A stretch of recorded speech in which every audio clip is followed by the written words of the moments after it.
And now the producer of tonight's event, Bob Dickinson.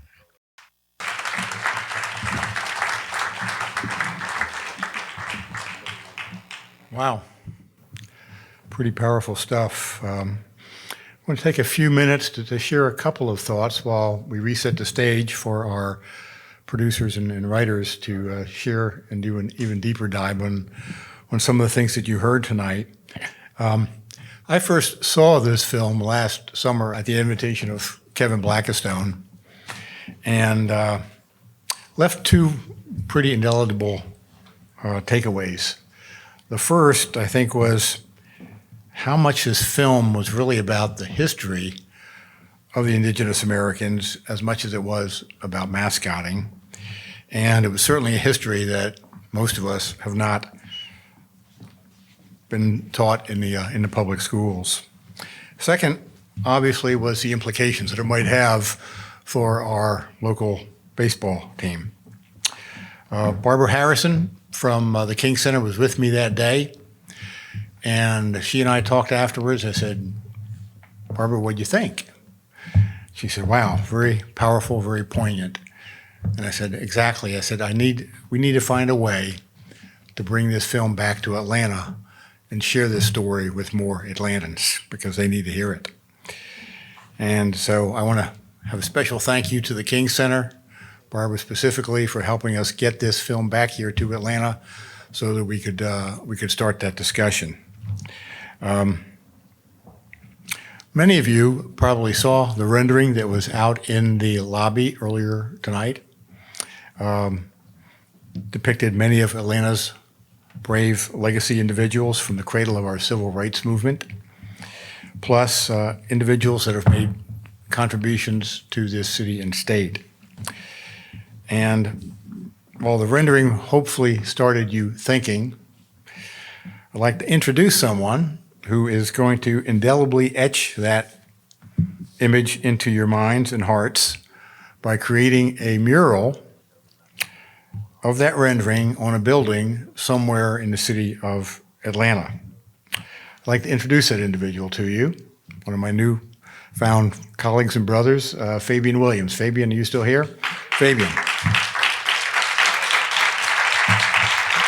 Some of you may be familiar with some of Fabian's works.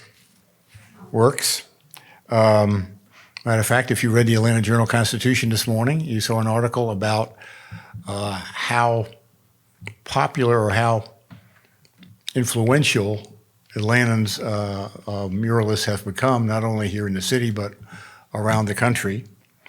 And some of the works of Fabian have been appearing behind me on the screen. You can see his fantastic work. But Fabian instantly recognized the opportunity to cast these leaders and their legacy as Atlanta, home of the brave. He and I are going to be working together to find a location for his mural. If anybody's got any ideas or connections, please let us know. So part of our mission tonight is to introduce a thought, an idea of what Atlanta's Major League Baseball team should do. Normally, when a team rebrands or you get a expansion team coming to a city, the first thing that the area does, the citizenry does, the team does, is they say, well, what's indigenous about this area? What's this area known for? And we need to rebrand for something that we're really known for. So, when we ask the question, what's Atlanta known for? Some will say, well, Sherman's March. Well, I'm not quite sure that that's what we're looking for here. Gone with the Wind, that may have some issues too. Maybe it's Coca-Cola and Delta, but I'm not sure I see us becoming the Atlanta flying soft drinks. But one of the things a lot of people think about is the '96 Olympics and what an impact that made on this city. And one of the things that a lot of people, particularly if you're fairly new to Atlanta, may not understand about what happened back then is Billy Payne and Andrew Young decided that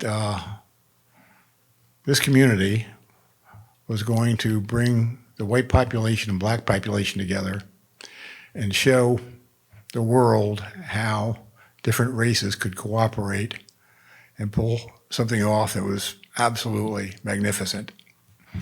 We've got a gentleman in our office, in our audience tonight, George Herthler, who wrote the winning bid for the Atlanta Games, is working on a film about the games in black and white, about that story of Andy and Billy.